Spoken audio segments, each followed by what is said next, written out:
Hi, welcome to worship, and welcome to those who are visiting with us for the first time online. We're glad that you're here, and we hope you find our worship to be meaningful and encouraging for you as you think about your relationship with God and how we can serve one another, especially people in need. So I'd like to share some prayers with you today. Invite you to remember some people in prayer. We remember the world in our prayers, all the things that go along. I often think to myself, when I watch the news, it seems like I see about 99.9% news about me, about my country, about the United States, about our problems, about our elections, about our politicians. It's kind of strange, isn't it? I mean, we have a whole world that God created out there. We have hundreds and hundreds of different countries, billions of people. And so I just thought I want to offer a prayer today for the people that we often don't think about. Maybe the people who are going hungry on the other side of the world. The pandemic issues that all of the world is dealing with. We pray for good health and healing for all people. We also pray for our nation.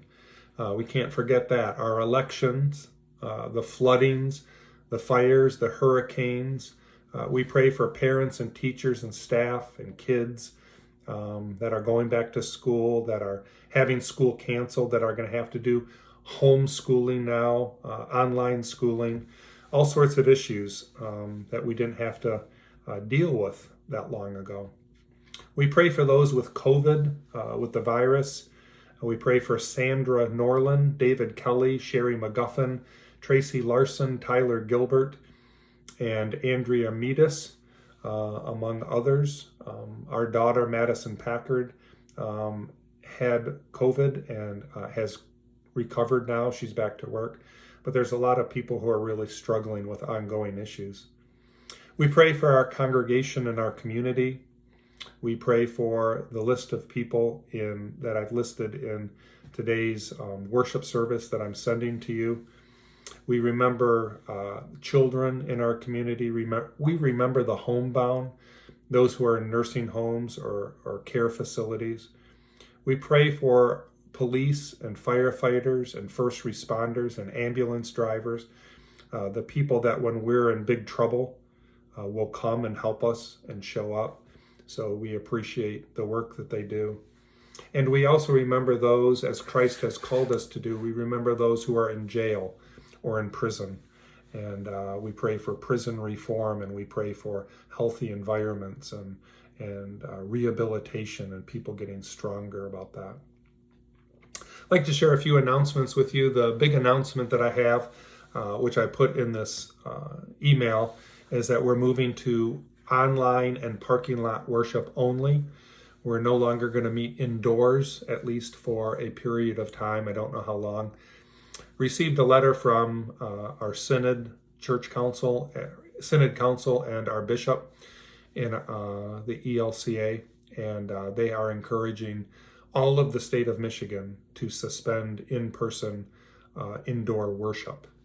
So we're going to have in-person parking lot worship as we are in our cars. 10 o'clock every Sunday here at Trinity. You can pull up near the kitchen doors, that whole big area. We have an FM transmitter now, so it's way better than the AM transmitter. And we invite you to check that out and come and worship with us at 10 o'clock. Ushers will be handing out bulletins and Holy Communion, and we will celebrate the best we can. I'm thinking if the weather's good, I'm going to sneak some of the microphones out, perhaps, out on that little ledge there where you come into the kitchen. Flowers are in memory of Ida Mix's birthday. Ida would have been turning 100 years old. And those of us who knew and loved Ida, the church is celebrating her memory this weekend, turning 100 years old. I miss her a lot. And prayers to Zelda and her whole family. The Bazaar Boutique, I think, will still meet on Sunday, November 15th, following the 10 o'clock parking lot worship. So I'm thinking that they're still going to do that. You can come around to the back parking lot and come in that door there if you'd like. But as we get closer to Christmas, this will be the last opportunity to buy things at the church bazaar. So if you'd like to do so, come on November 15th. Christmas collection for Senior Resources. We're continuing to collect items for that. We're looking for socks, men and women's socks, sanitizing wipes like Clorox or something like that, and protein and granola bars. So those are the things that Trinity is collecting. Those will go to the Benzie Senior Resources, and then they'll put together baskets from items from a bunch of churches and hand those out to people who are homebound. Oils of the Bible, a class that'll hopefully be scheduled here sometime when people can meet indoors. We'll keep that in our thoughts. Miriam Bible study, Friday Bible study. I think the yoga class is going to continue Monday, Wednesdays, and Saturday mornings at 8. So there's a few things that are kind of happening with smaller groups, and otherwise we just invite you to keep in touch with the church, and we'll try to keep in touch with you. Keep us in your prayers. Thank you for your prayers for Lisa and I. Tomorrow morning, this is Friday today, tomorrow, Saturday, we get to end our 2 weeks of quarantine. So I think Lisa is really looking forward to getting away from me, like getting out and leaving. I don't know why.